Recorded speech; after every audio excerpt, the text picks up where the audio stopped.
It's difficult to say this statement without overhyping Pokemon Legends Arceus, but this is the title I've wanted Game Freak to make for the longest time. Fluid, responsive, open to exploration, almost feeling like a reboot of the series. Arceus is an absolute triumph in pretty much every regard, and while many may seem to revel in Pokemon having rough frame rates or being the same as before, I can tell you that Arceus exceeds all those expectations on almost every front. So let's get the bad out of the way first, shall we? Look, this is a nice looking game in spots. When the light hits areas just right, it reminds me of The Legend of Zelda Breath of the Wild, but then you'll spot a wild Zubat in the distance that's had its frame rate cut to single digits in order to maintain the draw distance and performance of the local area to you.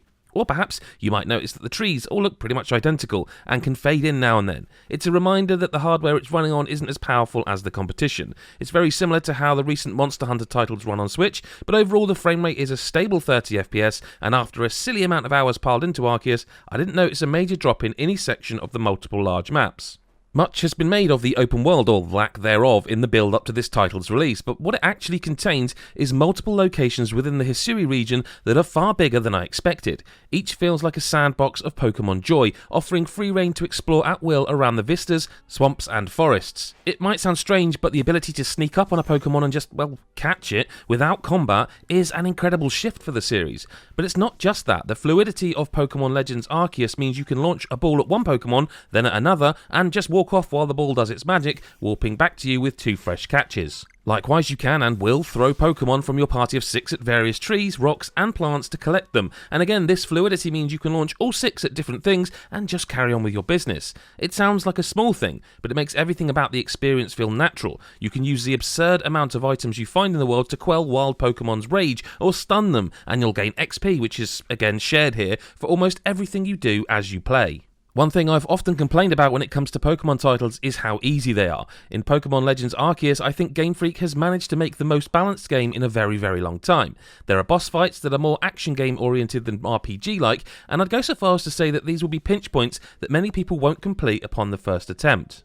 As you progress, so do the Pokemon you'll encounter, but even in the early game you'll come across alpha monsters who have a high level and moves you won't find on their regular counterparts, and the sense of adventure and exploration is only really bettered by the likes of Breath of the Wild. The temptation to just check around the corner or over that hill to see what lies beyond is palpable, and it constantly tempts you off the beaten path, teasing you with a distant image that makes you gasp, thinking you've seen or heard a rare Pokemon you haven't yet found. I might be going mad here, but I'm almost certain the sound for picking up items is very closely pulled from Breath of the Wild as well, and while it doesn't quite approach that level of quality, I couldn't put Arceus down even after seeing the credits. I wanted to see everything on offer and complete my Pokedex, and I haven't truly felt that way about a Pokemon game in many years. On that note, the Pokedex has had a fairly large change. Every Pokemon in the game has variants, and you'll need to see certain moves, catch them via stealth, defeat them, feed them, and all manner of other quirky things I won't spoil here.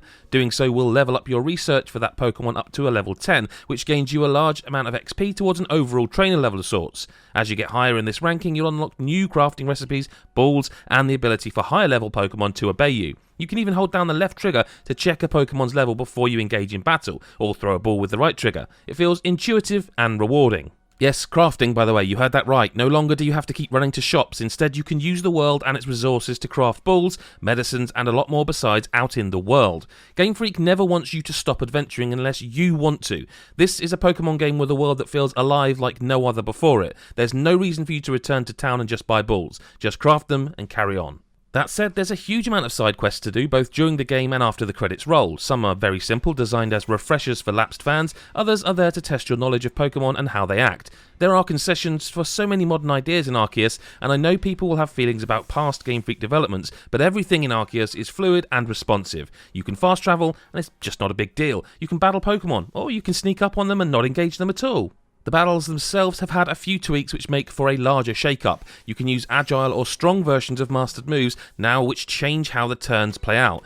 Checking the turn order at the touch of a button adds more tactical elements because the agile moves make you quicker, while the strong ones are, well, stronger, but reduce your turn speed, and while both of them cost more PP. On top of that, there's no punishment in terms of how you learn moves. Once learned, you can always access a move. You have 4 to choose from, but once unlocked, you can just check out your Pokemon and reorder or reassign moves based on how you want to spec that particular Pokemon out. And honestly, I could go on and on about how modern Pokemon Legends Arceus feels. I could also bemoan the lack of multiplayer battles, but honestly, it'd feel like I was missing the point. This is a single-player adventure. You can trade and you can pick up satchels that people have lost online and return them for merit points, but honestly, this is a game about exploration, adventure, and frankly, being at one with the world.